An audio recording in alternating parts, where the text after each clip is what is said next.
to save the season. The throw, fire, and down! Incomplete, down at the goal line by San Diego. Tomlinson off the left side. Tomlinson sidestep. Hello, history books. They have to now. Here's Sproles. Sproles inside the 10, inside the 5, and the Chargers win the game.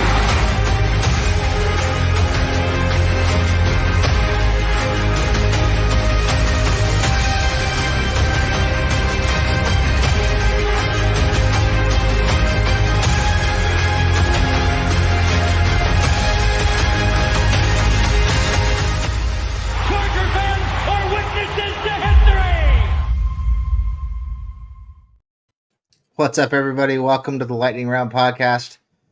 You've got me, Jamie. I'm here with Craig. We're here to talk about the first 3 days of free agency for the Chargers, their cap moves that they've been making, the signings they've made, the guys they've let walk. First of all, apologize for the delay. It's been one of those nights. So technical issues abound. It's been a little bit rough, but we're here. And this time I think we're here to stay. So thanks for your patience. We appreciate you guys sticking with us while we figured out the technical issues. Excuse me. So lots of stuff to talk about. I know Garrett and Craig talked about some of these signings and some of the departures back on Monday, but we've had some more. And I haven't had a chance to talk about them. So we're going to start out talking about some of the departures, some of the new signings. Then we'll get into the heavy stuff with Mike Williams and Keenan Allen and Joey Bosa and Khalil Mack. So I think personally one of the more interesting departures from the Chargers is the Austin Ekeler departure. Just because, I mean, we spent most of the last year talking about the money that he wanted, the extension he wanted. Some thought he was going to get an extension. He didn't get it. The Chargers wound up kind of placating him by giving him some extra incentives, which I'm not sure he wound up hitting. I don't think he wound up hitting those incentives. No. Anyway, I just find it interesting because you're talking about a guy who was balking at $7.5 million last year once they added the incentives, and he signs for a 2-year, $11.4 million deal. Obviously, there are some incentives built in, but that can't be the kind of deal he thought he was going to get when he started trying to force a trade and looking for an extension this time last year. So perhaps not getting the best advice from his agents and things not really playing out the way he thought.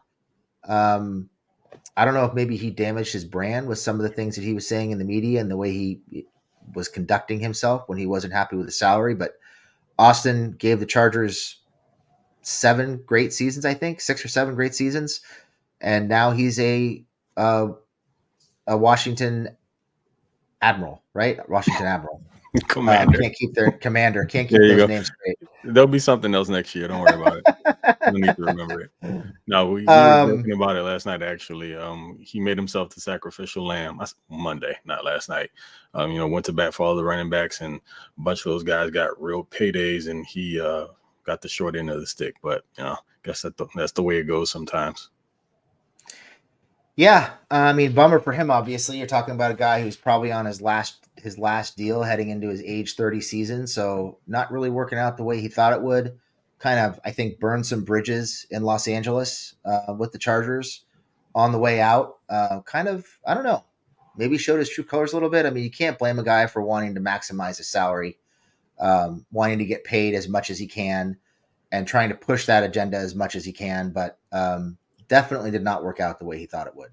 So it'll be interesting to see what kind of a role he has in Washington. Is he going to be the lead back? Is he going to be splitting carries? It'll be interesting to see how they use him. Seems like he's kind of headed towards being better used as a third down back, a scat back, catching passes out of the backfield and being a change of pace based on the way he kind of tailed off last year, but maybe he'll bounce back. Yeah, I think he's going to be a part of a tandem in Washington. I think Robinson is the lead back over there. So maybe he'll be utilizing the role that he was actually meant to. He kind of ended up, I guess, it wasn't the necessary aim for him initially to be the lead back in Los Angeles. It's just the way it worked out. So in Washington, he's probably going to be better suited for the role that I would imagine they have for him. And, again, much success to him. He brought some really good years to the Chargers.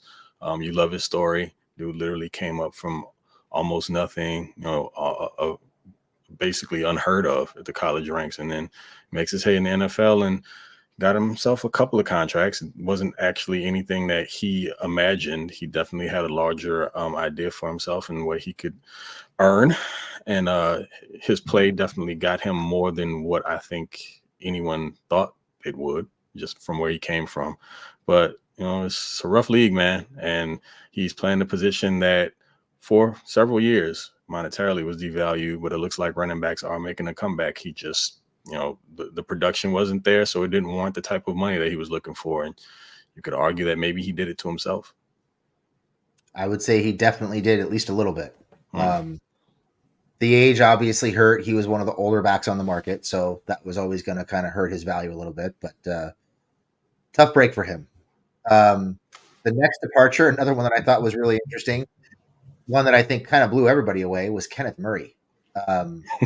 2 years, $15.5 million, upwards of $18 million with incentives. Who knew that blind linebackers who can't cover a tackle were so popular in the NFL? I'm stunned. Like, I was talking about maybe bringing him back on a 1-year deal worth like $5.5 million just to fill out the linebacker room a little bit. I definitely did not think we'd be talking about him making $7.75 million all the way up to potentially $9 million a year if he plays well. That's just, I'm dumbfounded. Kind of makes you wonder how much tape the Titans are watching if they're throwing that kind of money at him in what was a pretty depleted linebacker market. You could argue that maybe he owes some of that money to Brandon Staley, and they're letting him off easy because the defense was a mess for at least 3 solid years under his leadership. So I don't know. I mean, you would absolutely have to be blind to watch the tape and not see all the shortcomings there at the second level. But again, maybe they're giving him just a tad bit more credit because of the athleticism and thinking that maybe he wasn't properly utilized in the defensive scheme. Maybe they have a different idea for him because they're enamored by the athleticism, because the kid is a freak athlete for his size. The instincts definitely aren't there. And I don't know, man. Maybe they just feel like there's a different vision for him there in Tennessee. They look like they want to get younger on that side of the ball. Well, really kind of sort of all around, but specifically on the defensive side. And I don't know. They just saw a young buck out there that they wanted to take a chance on, and maybe they think they can fix him. But, more power to him and to his agent for making that happen, because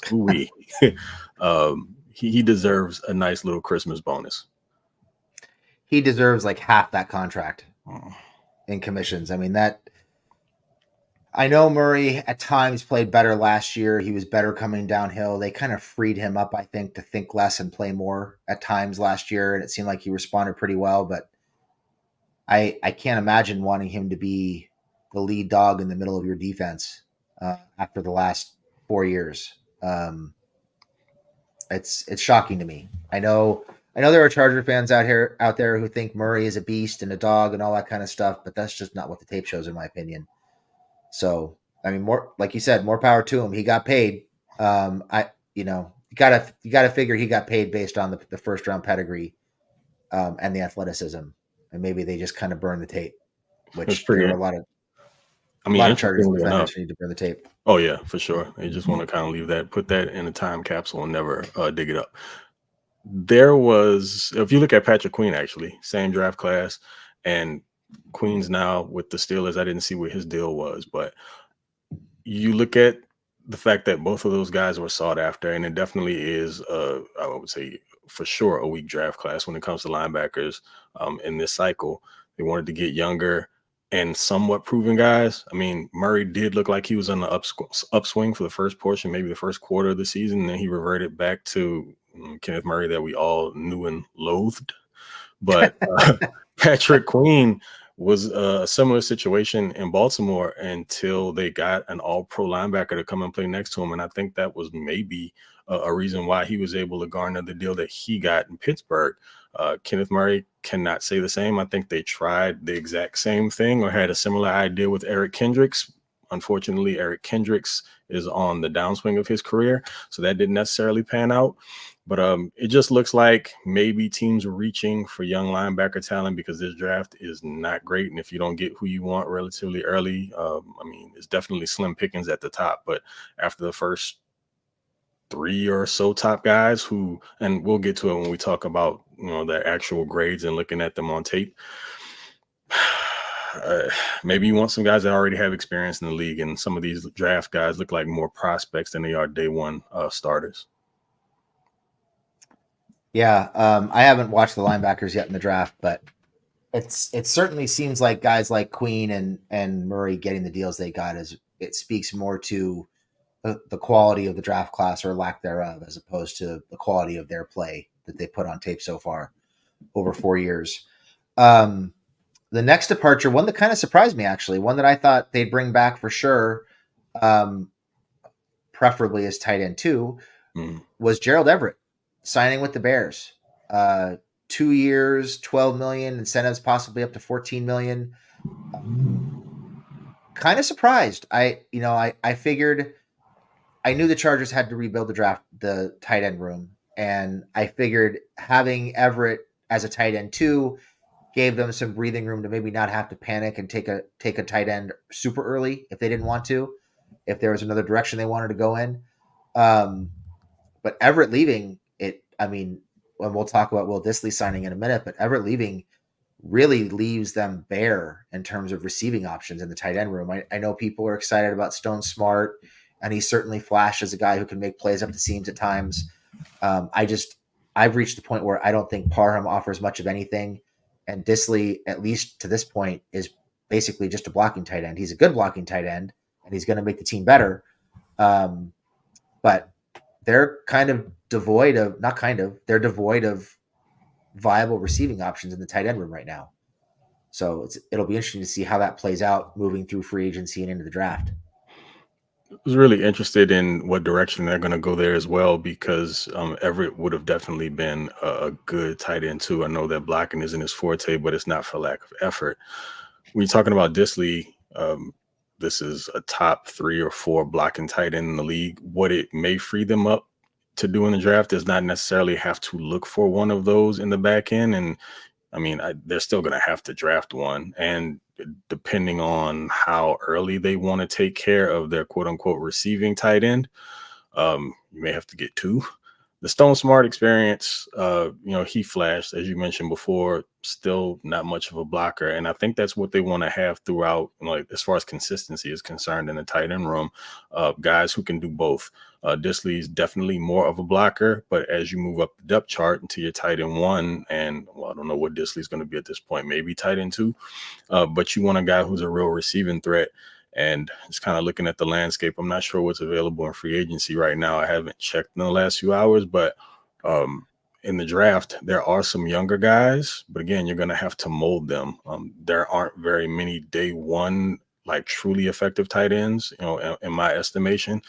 But maybe, they have their eyes set on a couple guys that they think they can plug into the scheme that can be instant difference makers. Jim Harbaugh has the benefit of coming from college, so he scouted all these guys already. He knows what their strengths and weaknesses are, and if anybody knows the incoming class, it's definitely him. So just going to trust the process on this one, but they seem to have a few more holes than what I would anticipate they'd have at this point in time.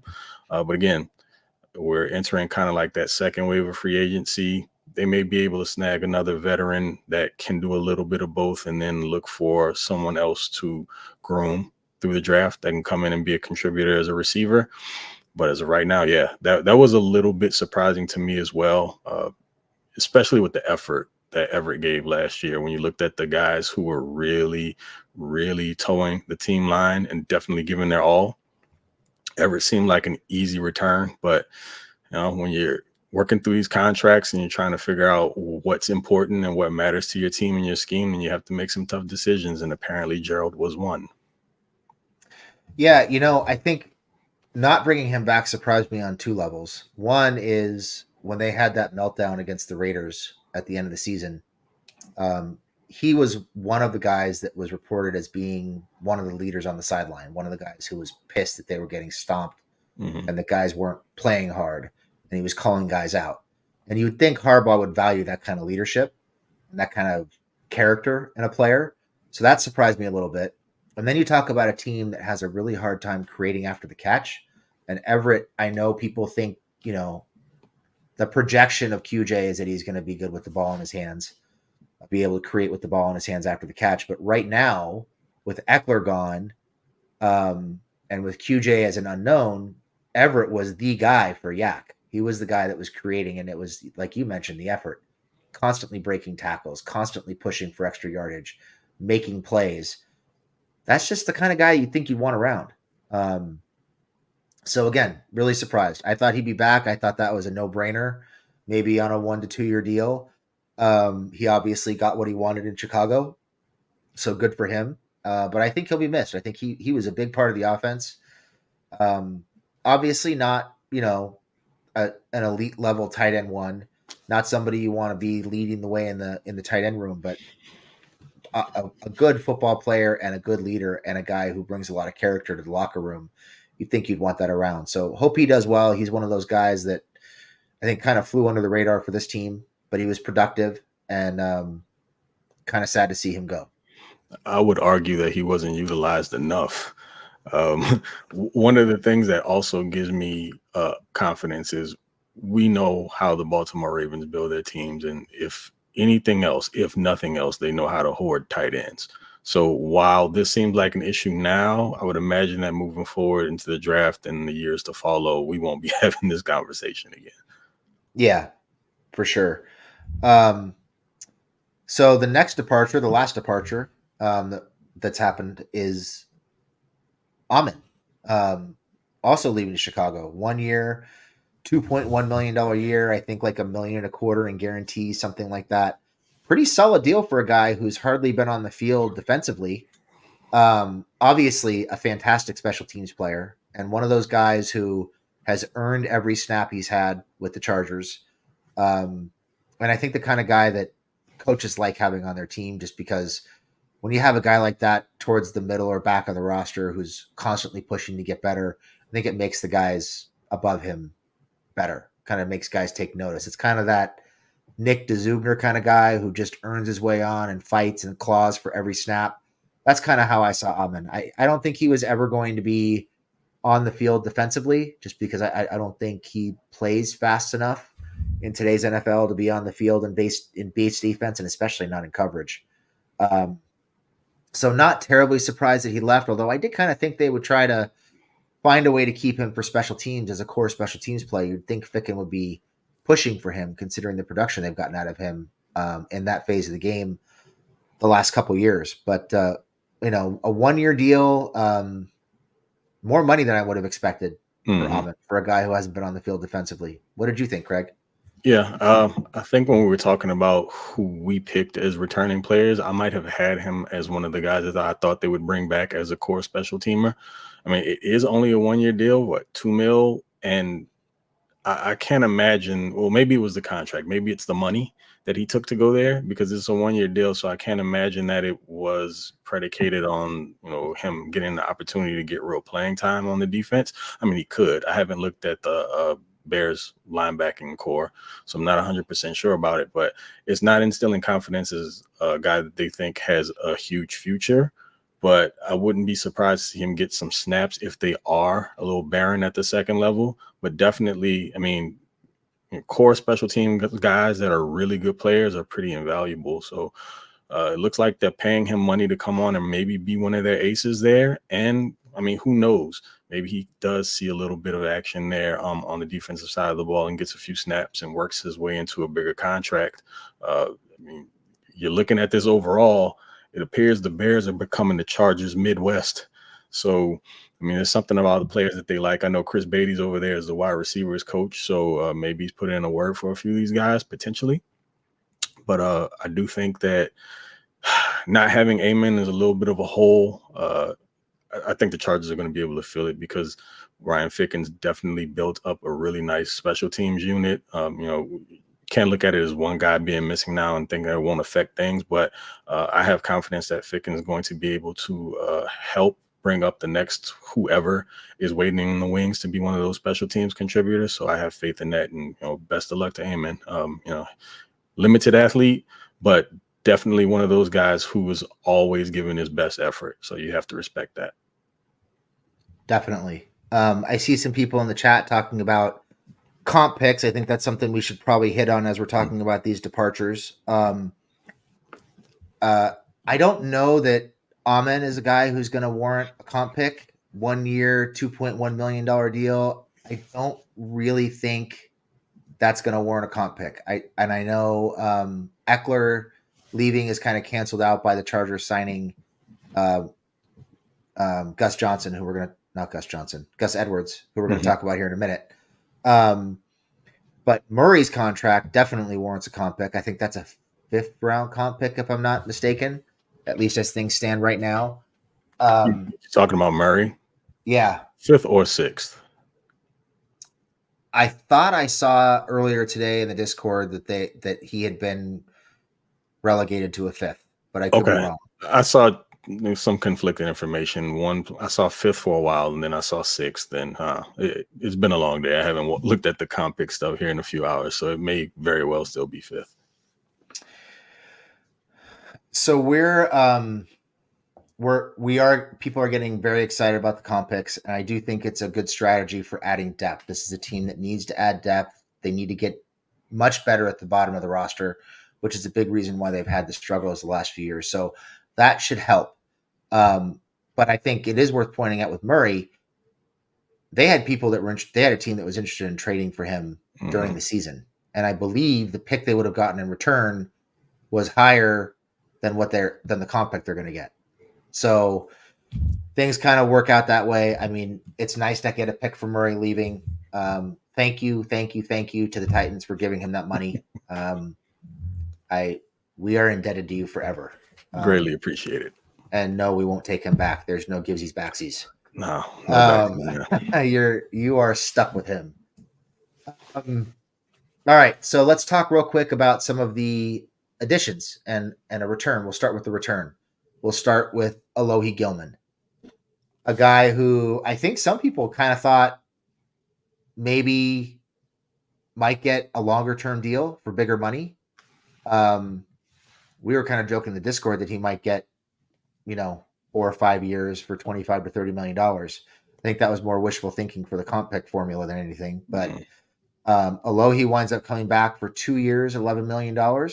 So $5.5 million a year. He's at the basically like lower middle tier of the safety group. They bring him back as right now he's a starting free safety. Not a great safety class unless you're going to take somebody early. So locking up that position makes some sense. I can kind of take or leave Alohi. He hustles. He plays hard. He came up with some big plays last year. I don't know how many of those big plays are going to continue happening. Some of those fumbles, those forced fumbles, reaching into piles and ripping the ball out. Not sure how translatable that is, how that's going to carry over from year to year. And I'm not sure how many plays he's going to make in coverage. He's usually where he needs to be. Don't really consider him a playmaker in coverage, but maybe that can change.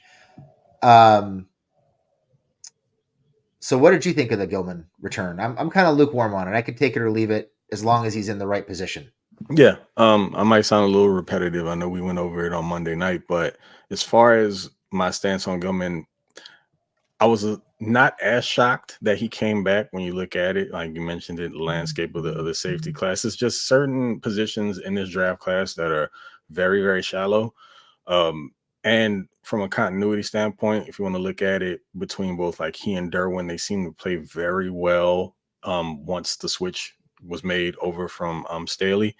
And as long as Gilman's utilized properly in the new scheme, I'm fine with it.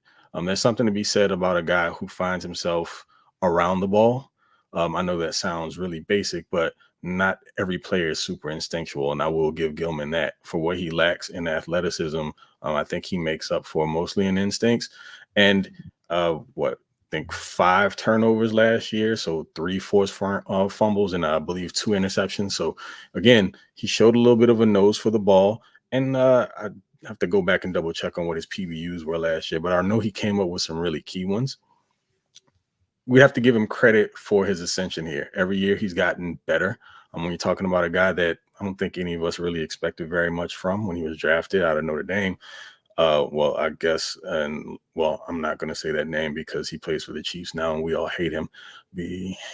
And apparently he's trying to recruit Mike Williams. Oh, God. Screw you, Drew Tranquil.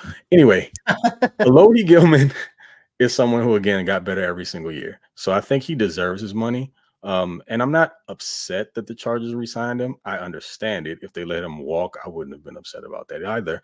But I guess if you're looking at it in totality, you're still going to need to build quality depth. The Chargers are probably going to use more 3 safety sets. So as long as he's more roaming around in the box and at the second level, playing more of a strong safety position, and they find someone to come in to play free, whether that's through through free agency or the drafting, cool. It's one less draft pick that you have to use. And again, it's a guy with experience that's proven that he can step in and make plays when called upon. Now, I think he can be more consistent as long as you're not asking him to be a deep third safety.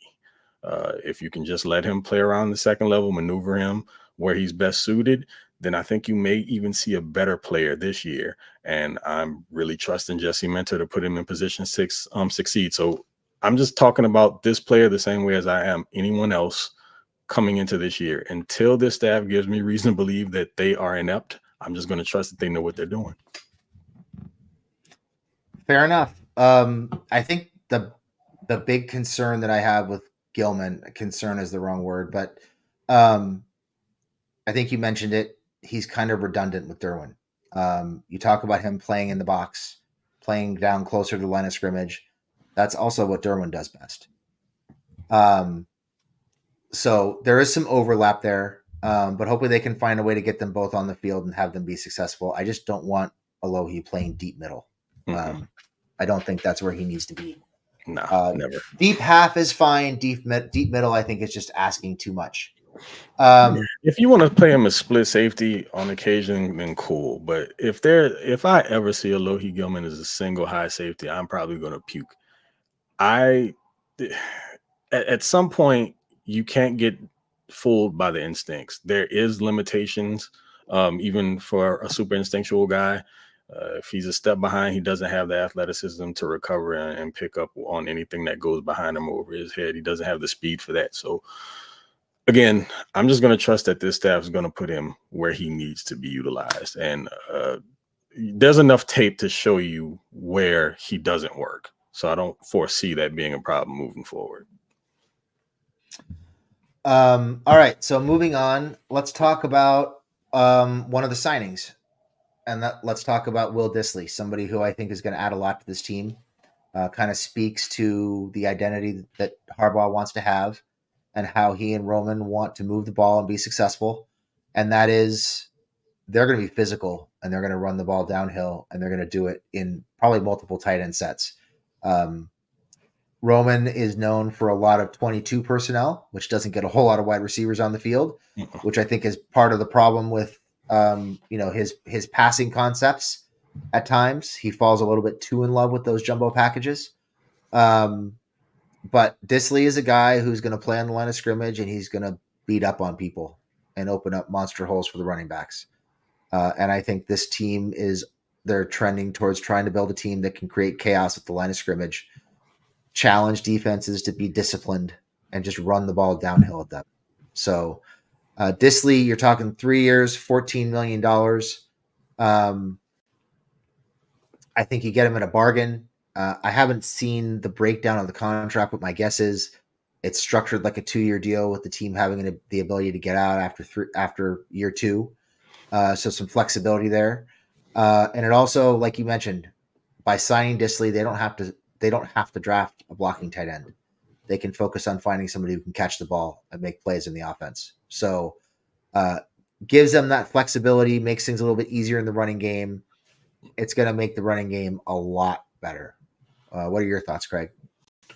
I love the Dissly signing, mainly because we've only been asking for it for years on end, and we ran a little gag on Monday trying to go through the last true blocking tight end that the Chargers had. Somebody actually put John Phillips in the chat, and I completely forgot about him, but good call on that one.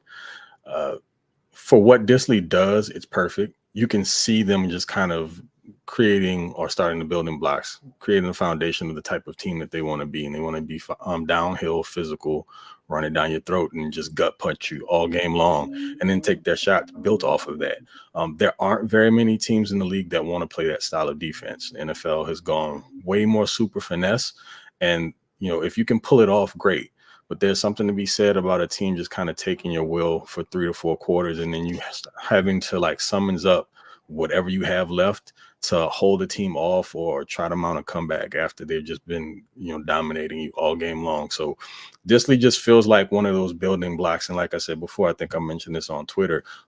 Some of these people look at these, some fans or either those outside of the organization look at these signings and they just kind of roll their eyes at them, when to me, you're looking at just kind of the baseline of what the team is looking to be.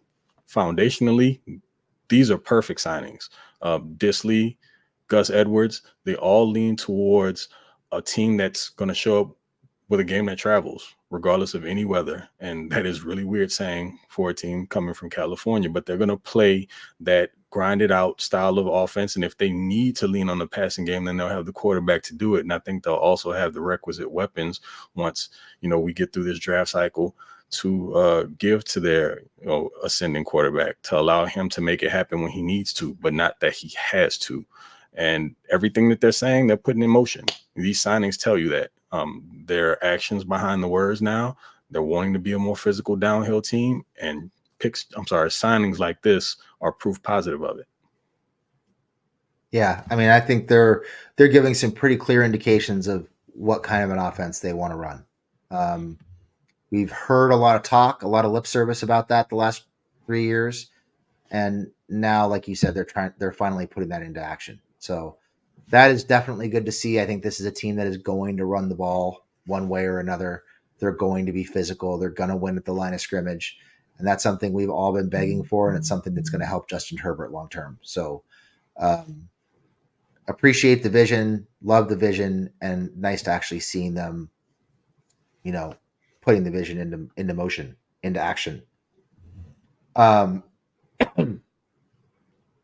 that brings us to the last signing so far, which is Gus Edwards, which frankly is looking over the running backs, knowing the Chargers had to sign a running back. I know, we had a Garrett bomb in the Discord earlier in the week that the team was going to be pursuing the top 3 running backs in free agency in Jacobs, Henry, and Barkley, and they got priced out of that market really quickly. And just looking at the market and who was available, it just seemed like signing Edwards was a lock. It's just one of those things that you look at the list, you're like, yep, that's going to happen. Mm-hmm. And to sign him for 2 years, $6.5 million. And I think year one, his number is really low. I had the number here somewhere. I think it's under $3 million. I think it might. Yeah, I think it's like 2.5, maybe. Yeah. 2.25, something like that. So most of that money is in year 2, and if things don't work out, they can cut him after year 1 and not take too big of a hit. So, I mean, Edwards is what they've needed for, God, it seems like forever, right? A physical downhill back who's going to convert short yardage runs. He's going to be effective on 3rd and short, 4th and short. He's going to be effective in the red zone. He's probably going to be a TD vulture, and he's going to beat people up and punish them for trying to tackle him. He's not a running back 1. He's not a guy who's going to run for 1,500 yards and 30 touchdowns, but I'll be damned if that guy's not going to give you 700 to 800 yards on minimal touches and pound the ball down people's throats as long as he's healthy. So it speaks to the identity that they want to have on offense, and they're putting it into motion. They're putting it into action. And I know some people were disappointed with Edwards. They feel like he's shot. He's old. He doesn't offer anything. But I think if you look at him as a tight end too, and you look at him as that short yardage back who's going to help close out games and punch the ball in the end zone, I think it's a smart signing. Minimal money in year 1, and he's going to be productive in the role that they need him for. And he knows the system, and Roman knows how to use him. So I love it. I think it's a smart move. It was a no-brainer, and it's going to make them better. funny thing about Gus Edwards is when he's going to really pay off is going to be towards the back third of the season. Once teams start getting really worn down and they're really beat up and you're making that playoff push, he's going to be that back that like you said, he's never going to be a 1,200 yard back. He's not an RB1, but what he will do is give you maybe 2 or 3 games where he has over 100 or so yards rushing that you didn't expect. And it's because that physical run style is going to bode really well against teams that don't want to see that late in the season. So he's going to pay dividends there. But yeah, like you mentioned, a TD vulture. I know all about that because he ruined my fantasy season. But I'm really happy that he's a part of the Chargers, just in the way that you mentioned the type of back that he is. I didn't realize he was 240 pounds. He carries his weight really, really well. So you're talking about a guy who's like 6'1 and a half, 240, and he's put his foot in the ground, get north and south, and welcomes contact. It's a different type of individual that wants to carry the rock, tote the pill, and like not just take the punishment that running backs take, but he's looking to dish it out. He has a little bit of wiggle to him, but he doesn't really play around when he gets the rock in his hands. He's just looking to get downhill and make it happen. When people say that he's old, I mean, he'll be 29 in April, but realistically, he has half the career touches of both Saquon Barkley and Josh Jacobs. So he doesn't have as much tread on the tires as they do. So again, you're still looking at a guy who you're not asking to be your RB1, but if you need him to tote a little bit more of the luggage, then he'll be able to do it because he's not as worn down as what you may think just based on his age. And we're talking about a guy who was nearly a career 5-yard per carry back. Think of his 6 years in the NFL, 3 of which were under Greg Roman, where he also averaged 5 yards per carry. The only 2 seasons that he didn't do it were in 2021, where he tore his ACL, and then just this past season when he ran for 4.1 per carry, but he also still had a career high in touchdowns with 13. So, you take what you can get there. So overall, as far as it just making sense, it makes perfect sense from the standpoint of he does already have a very good handle in the scheme. It'll probably be very similar offensively. But also from a production standpoint, you really can't beat what he's been doing specifically last year in a rotation where you can probably get another more explosive back in the draft and couple him and not really feel like there's a fall off. Like there will truly be a running back stable in this committee where you have at least one guy that you can count on week in and week out to grind it out if you need it. We still need to see what's going to go on with Isaiah Spiller because I feel like he has certain elements of Gus Edwards' game, even though he's a little bit more shifty. So all they need now is an explosive back. And you've got a nice little 3-headed monster there. And just depending on what you need from week to week, you can just kind of choose your flavor. But as far as where Gus is concerned, I think this is a no-brainer signing. And it was probably one of the most obvious if it didn't happen. Like we talked about, initially they were looking to get into the tier 1 running back market. But if none of those were happening, which I don't think really and truly we believed it would, one of these guys in tier 2, specifically Gus Edwards, was the person to be the next to join the roster. And I'm happy that he's here. And, my brand of football that I like, downhill punishing, running, built off of the run game, I'm going to get to experience as a Chargers fan now, and I don't have to admire it from afar from the Ravens any longer.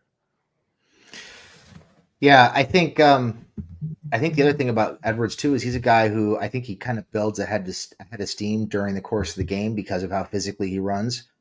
So he may start out running for 2 or 3 yards of carry early in the game, but by the end of the game, when they need him to close it out, he might be averaging 4 or 5. So they haven't really had a back like that in a while.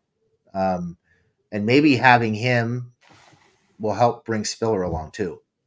So just a smart signing all the way around. Really like that signing. Just makes a lot of sense on pretty much every level. All right, so we're through the signings. We're through the departures. We talked about Gilman. So now it's time to talk about what happened today and what didn't happen today. So first of all, obviously the big news, the team cut Mike Williams. Fan favorite, former first-round pick, guy who got an extension a couple years ago. They restructured him last year. Missed parts of the last 2 seasons. Williams is a guy who's widely recognized as being one of the top receivers in the league, certainly one of the top jump ball receivers in the league. Also a guy who's only had 2,000-yard seasons in 7 years, 6 years, 7 years. Never topped 1,200 yards in a season. So I think as fans do, sometimes we overrate our players, and I think sometimes Chargers fans overrate Mike Williams to an extent. This is a guy who was due $30 million this year. Chargers saved $20 million by cutting him. It was always the move. It was always going this way. I mean, unless they were able to trade him, but teams knew that if they couldn't trade him, they were going to have to cut him, and he was going to hit the market. So there was really no incentive for teams to trade him unless they just wanted to control him. So I think, like I said, this is a move that had to happen. I know some people are disappointed, but this team needs to re-envision the way they build the wide receiver room. And they really, really need to add speed and explosiveness, like we talked about. The ability to make people miss, the ability to create with the ball in your hands. And I think cutting a guy who's that expensive makes sense coming off of 2 years worth of injuries. I think it just kind of needed to happen, and hopefully they don't bring him back.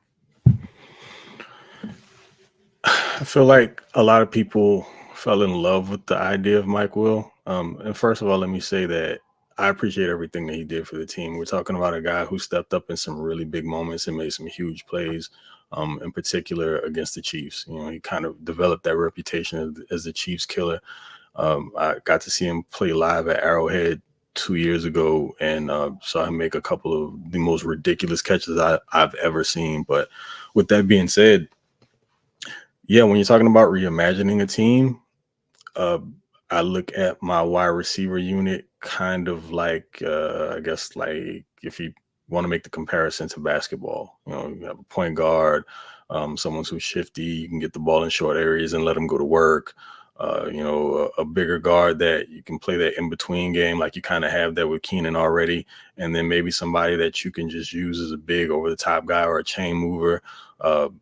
Mike was really more so just a deep ball 50-50 guy. They tried to work him into like the short areas of the field, and you know, Lombardi came and it was pretty successful there for a little bit, but Mike's not really wired that way.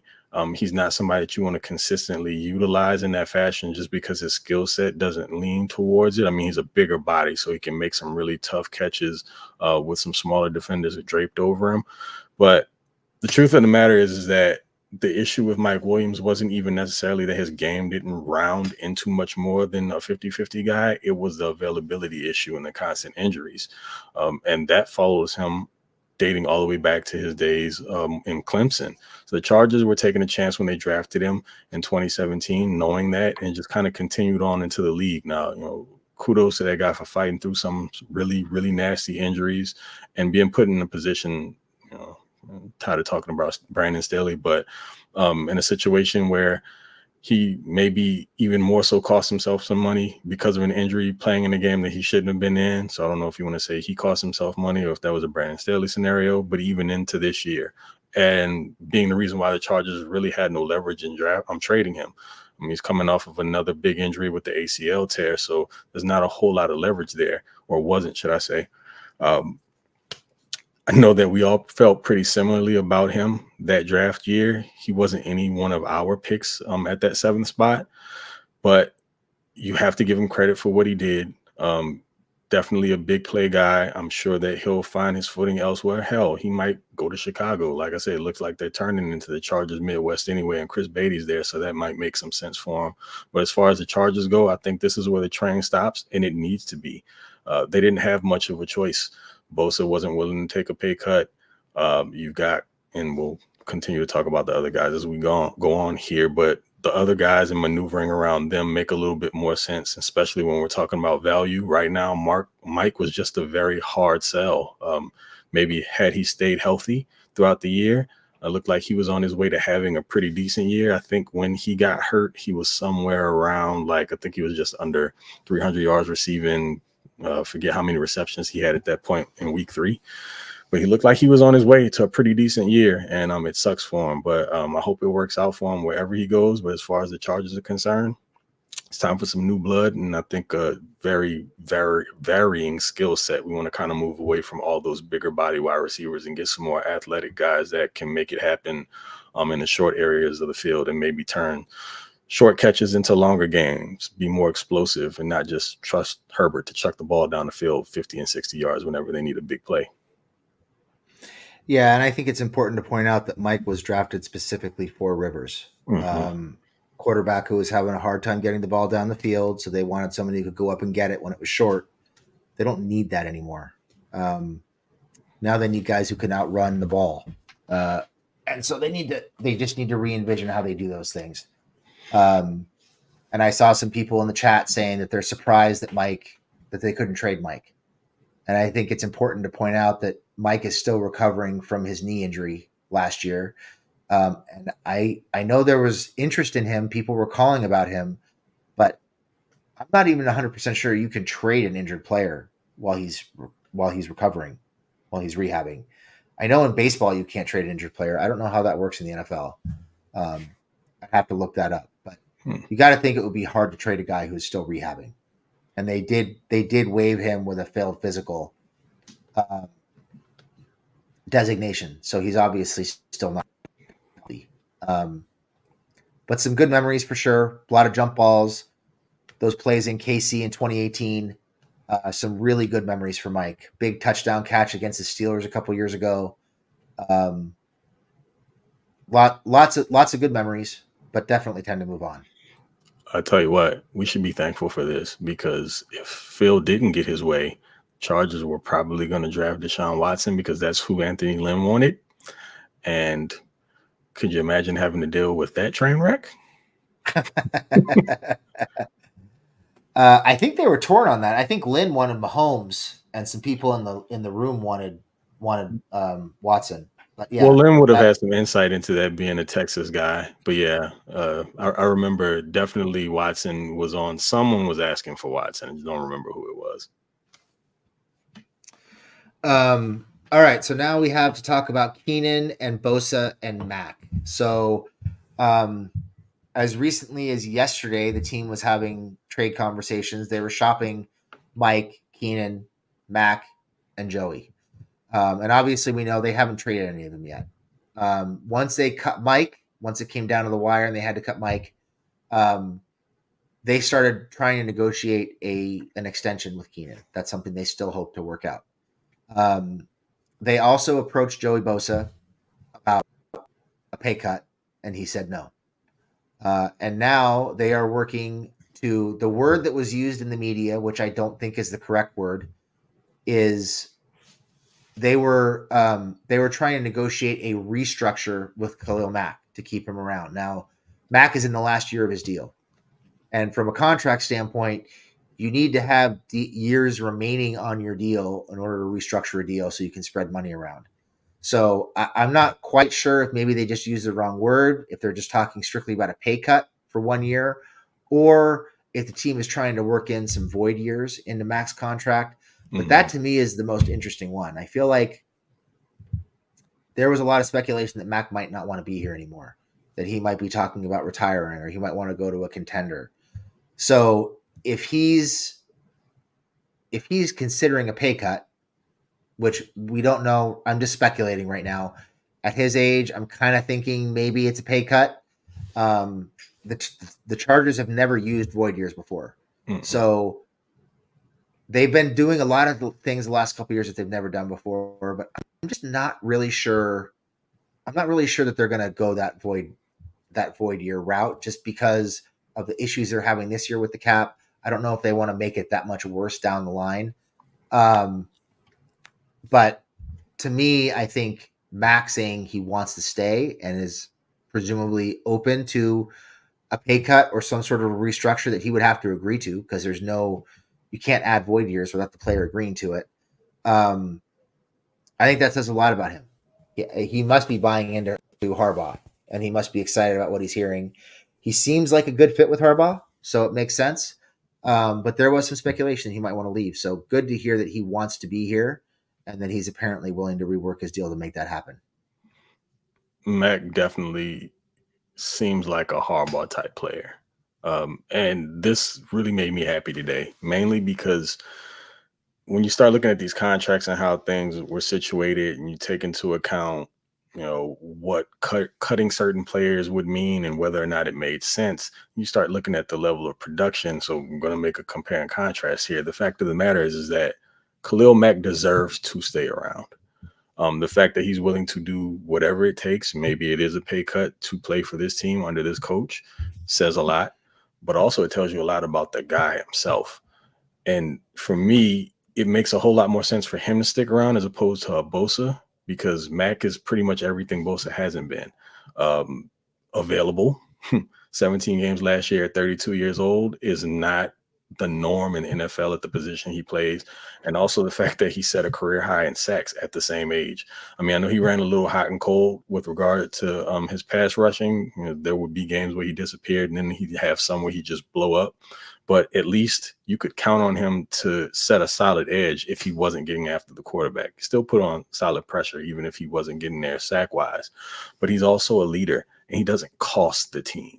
So considering that he, again, like I said before, is everything that Joey hasn't been, it feels almost criminal for Joey Bosa to potentially be getting paid more than Khalil Mack to be around, which makes me feel more like, and I know we haven't technically gotten to this point yet, but leading towards this, I think that Joey kind of has to be on the table to leave because he's doing everything that would make you want to have him leave town. Do you feel like your contract is justified when you haven't played? I forget how many games it's been that he's missed in just the last few years. But too many. Yeah. When you're on the field, you haven't been consistent. And I know you're pushing through injuries, but then there are all like the off the field things. And then, the training, not with the team and doing with your own trainer and training with the team last year because it's what the coaches wanted you to do. Don't say that publicly. I wouldn't have. Just show up and participate like everyone else. He just seems to kind of be his own guy, which is fine. But I don't feel like the contract is justified. And look, I understand. I want to count somebody else's pockets, get your money where you can. But if you aren't willing to take the pay cut to help the team, and you are technically what it seems like thinking about yourself at this point, then maybe you need to go do that somewhere else. If they do keep him around, I hope Jim Harbaugh can help whip him into shape. I mean, Harbaugh isn't going to put up with any of the crap. So definitely from an attitude standpoint, he would have to shape up. But I know this is supposed to be about Khalil Mack. Like I said before, this actually made my day because I wasn't so sure that he would stick around. But I do know that, honestly, the two of them probably won't. My choice was always going to be Mack anyway. So we just have to see how things develop here in the next few days. I know that, they have those roster bonuses that are due for both Bosa and Keenan. I think Bosa is like $7 million on Friday. We can talk a little bit more about what that means moving forward for like draft appeal, but on trade appeal, sorry. But yeah, Khalil Mack still being in town, couldn't be happier about it. Just another trusted veteran to help tutor like Tuli Tuipulotu as he moves along in his career. So really, really appreciate Khalil for what he's doing and happy to still have him. So agree with everything you said about Khalil, and that was a great segue into Bosa. So I'm going to throw this up here. It's a comment from one of the people in the chat, something that I disagree with that I don't think is entirely factual, and we'll kind of use that into a leaping off into the Bosa discussion. So Moses says Bosa had contract issues since his rookie year. I think we shouldn't never have drafted him. So Moses, I understand why you would think that he had contract issues his rookie year. He did technically hold out. And I'm going to try to, I think you're new to the chat, first of all. So thank you for joining us. And I'm not going to blast you, but I am going to explain to you why I think that is kind of factually not accurate. While he did put up a fight with the team over the money, the league had entered into the new rookie wage scale. Bosa was a third overall pick, and he was asking for things that other third overall picks had previously gotten. So the precedent had been set. The team was trying to hold him to the previous wage scale or previous pay scale for number 3 overall picks, and they were being cheap. And he called them on it. And he wound up winning because he was right. So I don't consider that a contract issue, as like Bosa being difficult. That was on the team. That was the team thinking they were still under the old system, thinking they could stick it to him. This, by the way, is a team that had Philip Rivers hold out, it had Sean Merriman hold out, it had LaDainian Tomlinson hold out. They have a long history of first round picks holding out under the previous pay scale for rookies because they were cheap with their rookies. They haven't historically been cheap with their veterans, but they always tried to squeeze pennies with their rookies. And he called them on it, and he won. So I don't think that really constitutes as money issues. Then he signed a big deal after that.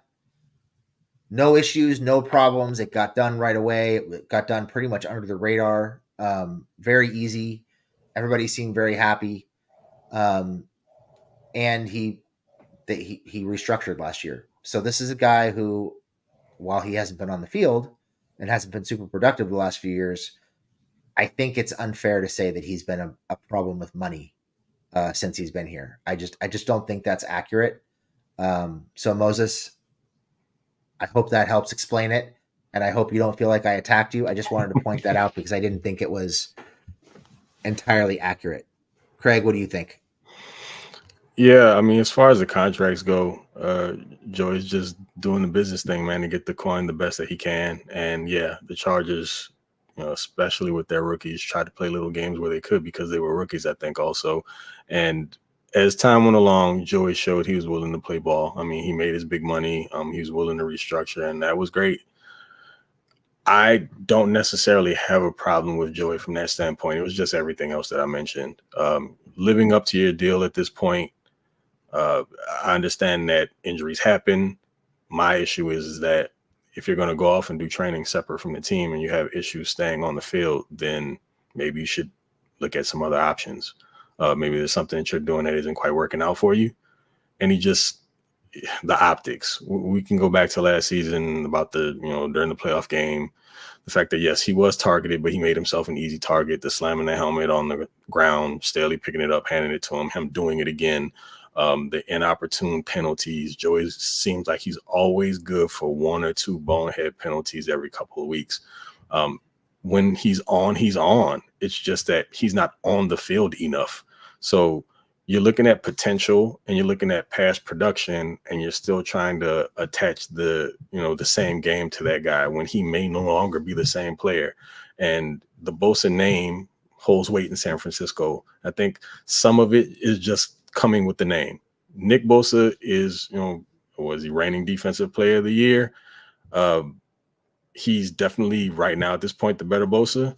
Joey seems to be kind of on the downswing of his career. We talked about the fact that he kind of felt like a guy who maybe was leaning towards not even being in the game for very much longer based on some of the comments that he made a couple of years ago. So at this point, we don't really know where Bosa stands. I'm not about to sit here and question anybody's commitment to the game. I'm not in that guy's head. I don't know. Just from what I've seen here in the last couple of years, my opinion is more so based on availability and the fact that he's been a liability in situations when you can't have a guy that makes that type of money, who's one of your best players on your team, put you in those situations. And it's just been too consistent here in the last few seasons. So honestly, again, I don't have a problem with Joey personally. I just don't think the play justifies what he's getting paid right now. Really, it's about the availability more so than the play. I think that's the big thing, is that inflection point or mesh point between what he's getting paid, his availability, and his production just isn't there. And you just can't justify keeping him around anymore. I don't think it's a personal thing.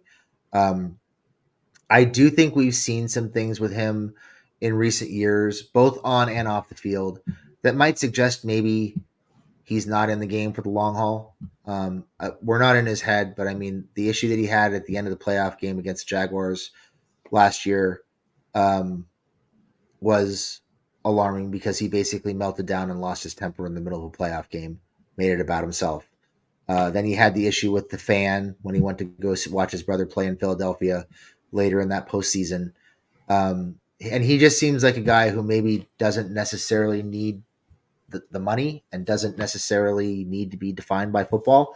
He's just like you said earlier, he's a different guy, and who knows how long he's going to be in the game. So, but I do think when you go to a guy and say, "Hey, we want to keep you around," are you willing to take a pay cut to stick? And he says no. I mean, at that point, you kind of know what he's about, and you can't blame a guy for wanting to make his money, but it is a business.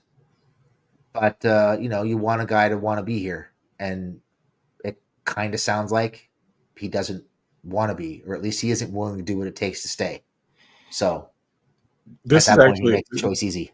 I was gonna say, this is always one of those weird conversations to have when it comes to athletes, right? Because we talk about commitment to the team and whether the team shows that same level of commitment to you. Like at any given time, they can cut you, and the money that's supposed to be owed to you that you agreed to, that you signed off for, you don't ever see, or the way that they situate contracts, or the fact that if they want to trade you, they can when they feel like it. And you sign these contracts and you want them to honor it as well. So basically he's saying, no, screw it. This is what I signed. This is what I want to get. This is what I'm sticking to. He's within his rights to do it. But by the same token, you also can't say that you're all about the team if you do that. When you look at the position the team currently is in, and you know that if you make an adjustment or a sacrifice here for the greater good of the team, then you can achieve the ultimate goal of this team game, which is to win championships. I would imagine that's what he wants to do. Well, he either doesn't really want to do it, or he just doesn't want to do it in LA. So it is unfortunate to watch it happen the way that it is. He's making himself, he seemed like he's catching the ire of a lot of Chargers fans here in just the last day or so. And this news coming out about him not willing to take a pay cut, I'm sure won't help his cause.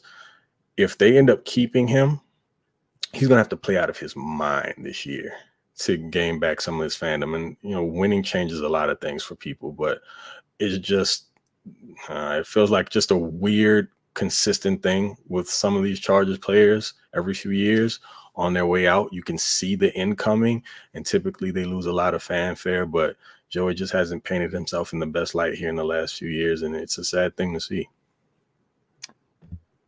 Good point to remind everybody that the Chargers had a trade offer on the table from the Ravens for, I believe, a 4th-round pick at the trade deadline, and the Chargers didn't want to do it. So, and he got hurt shortly thereafter. So, is he a cut candidate? Is he a trade candidate? I do not think they're going to wind up paying his roster bonus. I think Joey gets cut by the end of the week. That's just my gut feeling. I think when he declined the pay cut, that was kind of the writing on the wall for he's going to be gone. Now, I think that if they pay that roster bonus on Friday, which I believe is the day, I think he's due $7 million. If they do decide to do that, I guess it does make him, as far as his trade appeal, a little bit higher.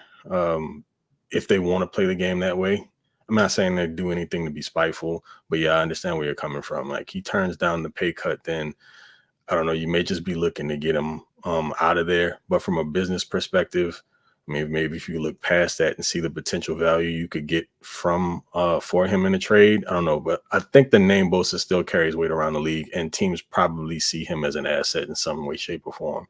But if you're willing to take on that roster bonus, maybe that'll help with a higher round draft pick that you could trade him for potentially. I don't know. But if they ended up letting him go before, then I wouldn't be surprised either. Yeah, I mean, maybe, I don't know. Maybe strategically you pay the roster bonus and then see if somebody comes calling for him during the draft once the board starts falling. It seems like it's going to be hard to trade him right now when everybody's excited about their draft picks. But, I don't know. We'll see. I still think he gets cut, but we shall see. The next one to talk about is Keenan. And Keenan, they were shopping him during the last couple days. They had interest from the Patriots and from the Steelers. Obviously decided to hang on to him, and now the word is they are trying to extend him. I think that gets done.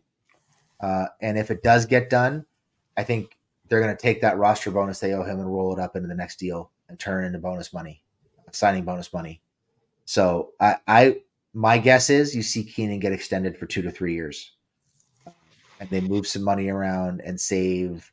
I forget what the number was from when I did the cap show, but I think it was somewhere in the neighborhood of 20 million, maybe. Let me see if I can find that. I think that we did, I guess when we talked about our preferences, we were all kind of along the same lines of wanting to extend Keenan and also find a way to restructure Mack to keep both of them around. I think that's what's going to end up happening here. Uh, Keenan makes all the sense in the world now, especially since you let Mike Will go. I mean, I can't imagine getting rid of Keenan and then having to go through this draft, even though it is a deep draft for wide receiver, and having to rebuild that wide receiving core around Herbert with some young guys and expecting Palmer and QJ to kind of be your centerpieces, with Palmer having a few injury concerns here throughout his career also, and him being going into the last year of his deal as well. And QJ still needs to develop. So you absolutely need to keep Keenan around. I mean, there's no other receiver on this team that has the type of rapport with Herbert that Allen does by any stretch. And he's literally your best weapon on the outside. You don't just easily replace that, especially not with a rookie, unless you're talking about getting one of the top guys. And even then, they still have to work their way into form. But you were saying about the contract? Sorry. I couldn't find it. I can't get it open. So Okay. we'll just keep moving. Okay. We've talked about this before in a private chat, and I think we've talked about it in the Discord. Keenan, when they started talking about the possibility of trading guys, to me, Keenan was always the one, and people are going to hate this. Keenan was the one who made the most sense to trade, just from a pure value standpoint. If you're looking to get a good pick in return or picks in return, it seemed to me like Keenan and possibly Mack were the two guys who had the most value on the trade market, who a contender might look at and say, hey, that's the final piece we need. So I don't think they're going to trade him. I think they're going to extend him and keep him. But if Harbaugh is looking at this and thinking, hey, we really need to rebuild the wide receiver room, we haven't had any success with this group and we need to start over, then it makes sense to trade Keenan and start over. You don't want to really do that to Herbert, but this is a group that needs to be completely rebuilt. And having Keenan on the roster makes that a little difficult. So, well, the only thing I would say there is if you trade Keenan and you just kind of look at what Joe Ortiz said, the idea is that they claim that they still want to win and compete this year. Now, can you really say that that's what you're aiming to do if you get rid of arguably your best offensive weapon?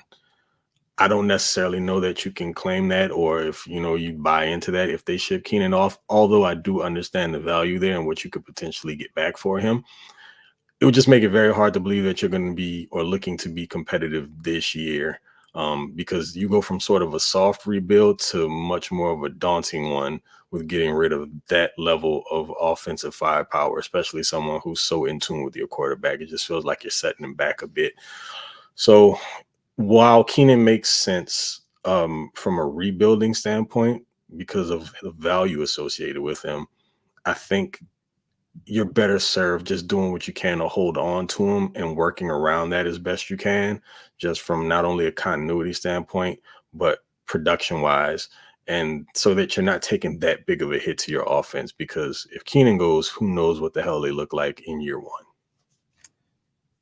So you used a word there, wrapping that up, that the team has used a lot that we've always loathed.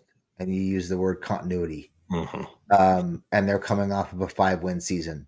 So I guess I would just pose it to you this way. And again, people aren't going to like this, but I don't care. Since when do I care if people like what I say or not? That's not what we do. That's not what we do. I'll put it to you this way. The Chargers have never won anything with Keenan Allen at wide receiver. They've never won anything with him being the number one wide receiver. Now, I'm not saying this is his fault. I'm not saying it's Keenan's fault they don't win games, because there are certainly a lot of things that are contributing to that. But at some point, you have to ask yourself, what are we clinging to besides a sentimental fan favorite? Is Keenan a good football player? Yes, Keenan's a fantastic football player, and Herbert loves him, and he is the focal point of the offense.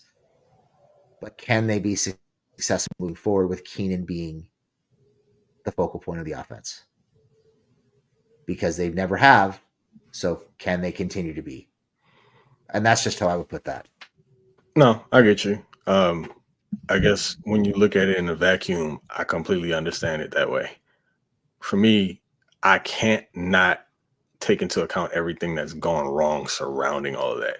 When you look at the level of production that Keenan's consistently put up, if you were to take that out of the offense, where do you distribute that? Where do you get the rest of that production from? From an offensive standpoint, the Chargers have been pretty good in the passing game.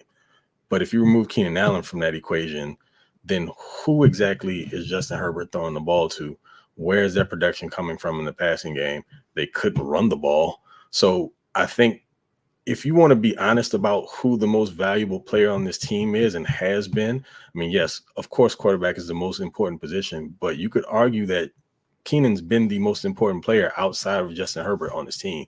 So I understand that they haven't really won anything with him, but it's also the Chargers, and they have had some horrendous things go on outside of just Keenan Allen that I don't feel like if Jerry Rice was a part of this team, he would have been able to overcome. So it's basically been Chargers charging, and I don't know if the greatest player of all time at any position would have been able to overcome that. So I just look at it from that standpoint. Yeah, I mean, look, I'm mostly playing devil's advocate here. I've said I think they're going to extend him, but I'm just looking at it strictly from a value point. And at some point, you have to look at it and say, we need to get younger and faster and more explosive. And I guess I'm trying to look beyond the sentimental value of Keenan. And I know he has value on the field. I'm not saying he doesn't. And I'm not saying they definitely should trade him. I'm just trying to have a conversation here and provide some devil's advocate point of view. If you're telling me that Keenan Allen can become your second best target on an offense and keep the some semblance of the production that he has in the last 2 years, that would be fantastic. It's just that there's always something missing to complement. It always feels like there's always like one or two players that have to carry the weight for the team. And the last year where they were much more balanced was, the 2018 year where they had things clicking. They just had some really poor coaching decisions, and then also they had to play like the back half of the year without any linebackers. So it's always just some really weird stuff that goes on with the Chargers. But if you're telling me you can keep Keenan and he doesn't have to be the primary focus, if you can get somebody to come in and be another game breaker opposite of him at wide receiver, or you can bring in a tight end weapon. Let's say, for instance, you trade back and take a Brock Bowers, because I am not about taking him at 5. If you can find a way to more evenly distribute that and make, like, Keenan is one hell of a secondary option. He would probably be like one of the best in the league, if not the best, if he didn't have to be like what you leaned on offensively from a 30-something plus year old wide receiver. So I still think he has a lot to offer, but I get where you're coming from. The team definitely needs to get more explosive and more athletic. I just think that having a guy like Keenan whose game translates like literally in any era, because it's not predicated on his athleticism, he's going to be able to contribute at a pretty high level for at least another couple of years. And I think his game is something that they need to hold on to, not just for sentimental reasons, but just the consistency, just the fact that he's going to show up week in and week out. And he's going to be someone that you can lean on when you need a play here or there. You want to move the chains. We know he's a third down merchant. He can make it happen in that way. But I still see the value in him. And I'm not saying that you're saying we should move on. We've already, specified that. I just think they need to do more to build around him and Herbert. Yeah, no, I mean, they definitely need to do more to build around Herbert and find weapons that suit his game a little bit better. I just think we've seen in certain spots where leaning on Keenan can get them in trouble because he's not always. We say he gets open all the time, but it seems like in big games he has a harder time getting open. But he's obviously leaned on by Herbert, makes a ton of plays. He's the best offensive player on this offense, so I understand why people don't want to let him go. Anyway, we can move off that subject. So let's take a few questions before we go. Does anybody have a question they want to put in the chat before we take off? We'll take a few. think we have one in there from Charlie. I think he sent in a super chat. All right. So this is from Charlie. And Charlie says, who do you think the second wave of free agency they can target? Hoo-wee. I don't have any specific names in mind, but I do think they're going to look for mid and lower level deals with guys that they can get a little extra value out of and build some depth and kind of build out the middle of the roster. So I think that's where they're really hurting. So position wise, I would say they'll probably come out of the second wave of free agency with a cornerback. They almost have to. Otherwise, you're heading into the draft needing two corners. Maybe start kind of picking around the edge group. See if you can find another edge, especially if you wind up dropping Bosa. So you don't necessarily have to take an edge early. Trying to think of what else. Maybe a linebacker, like a mid-level linebacker. Yeah, What do you think, Craig? I'm with you. As far as the names, again, I haven't checked the free agency list to see who's available at this point. Every time I think of someone I want, I say it, and then somebody says, "Oh, they just signed so and so like 2 hours ago." So, without just throwing names out there, position wise, I'm right there with you. Corner is something that has to be addressed. I don't think you can go like they still don't have a CB1. I know that some people feel differently about Asante Samuel Jr., but to me, he's a CB2, and I think that's going to be the height of where he is just because of the type of game that he plays and just his restrictions from a size perspective. He also doesn't have great length, so he can't overcome, being, what is that, 5'10", 5'11", I think he has very long arms, so he doesn't have that to kind of mitigate the height situation.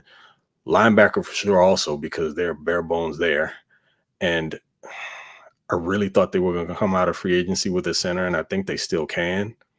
But at this point, we're just talking about like the type of player you're going to bring in.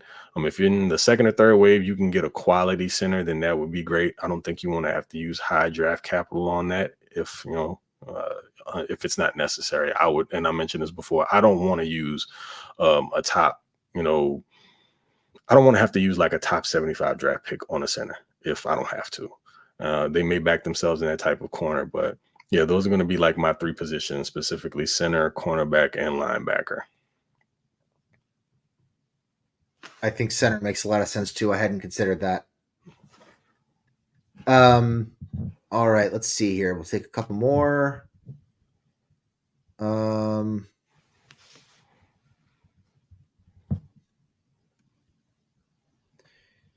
Peter asks, do you think Minnesota will be willing to trade up to 5 for QB4 like McCarthy? Can I just say I do not understand the McCarthy hype? Don't fight it. Let Jim Harbaugh do his work. I'm more than happy to let somebody trade up to take him. I do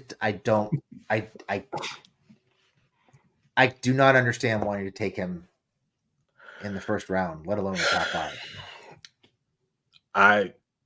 So I've started to watch a little of JJ McCarthy, and listen, no one's opinion is going to sway how I feel about it. I don't get it either. I think a bunch of people were pushing back about the fact, this is the thing I hear about him all the time, the Penn State game where I think they handed the ball off like the entire second half. They didn't let them throw like one pass. Well, Chop Robinson was destroying them. Like they couldn't block him at all. So instead they just decided to run the ball down their throats. I understood that, kind of, sort of. But I've seen this dude make some really weird decisions, and typically when he does it, he's late throwing the ball, and that is a no-no for a quarterback. I don't care. Like, you have to have a different level howitzer attached to your shoulder to deliver a ball late and still get it to where only a receiver can get a hand on it or hands on it. He throws the ball late really often, and even at the combine, like, he had some really strange throws, specifically outside and to the left, like to the numbers out and to the left. It's like everything was sailing. Yips. Like, yeah, he can't. It's like he can't consistently throw that ball. I'm not saying from a mechanical issue that can be fixed, because I think he's working with who are the guys that Herbert was working with? I don't know if John Mack and House. Yeah, I believe he was working with Beck, and so I'm sure that they'll help him to kind of rein that in. But just decision making is weird to me. And as a quarterback, even if you don't have the greatest skill set, you have to be like above the neck. You have to be a good decision maker. And I think I've seen enough of his tape to where I'm questioning that a little bit. Again, Michigan didn't put the ball in his hands a bunch, so I'm gonna have to watch a lot more to make a really, I guess, viable, have a more educated opinion about how I feel about him. But right now, I'm with you. I don't understand the hype about him either. But it's the same thing that happens every year with quarterbacks. There's always one guy that finds himself in the first round, the early portion of it, for a desperate team. And again, hats off to Jim Harbaugh, because this all started with him. Everybody said he sounded crazy when and he still won't be the first QB taken off the board. But the fact that some team might be willing to trade up into the top 10 to get him, look, Jim Harbaugh selling water to whales. And thank God for it, because it might actually work out to the Chargers' benefit, not only as him as the head coach, but in helping them potentially gain more draft picks in this particular draft cycle. Let's see, what else do we have here? How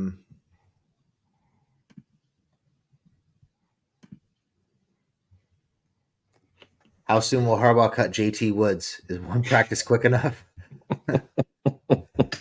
I think based on the safety class, there's a pretty good chance that he'll last at least through camp. But it's really hard to picture JT Woods making the team. I mean, after the last 2 years he's had, and the fact that he can't tackle, it's really hard to see him making this team. I don't know about Jim. I just need proof that the kid can still play football. Like, we didn't get to see him do it at all last year. He had some like unspecified illness or something, and I completely forgot that he was on the team. So at this point, he has to get out on the field and prove he still knows what to do. We try our best to find the silver lining in these guys. And when we went back and watched Woods, we know that he's very athletically gifted. He has range. He has the want to. He just, from a technique standpoint, is completely broken. And so that's not going to fare well in the Jesse Mentor defense that's predicated on discipline and being able to execute the basics at a very high level. So kid's got his work cut out for him. This is an interesting one from Josue. He says, any chance we see a Palmer or ASJ trade, basically because ASJ can't tackle and his contract is ending soon? No, I don't think there's any chance we see either one of those guys traded, mainly because they're both still very inexpensive. They're cost controlled.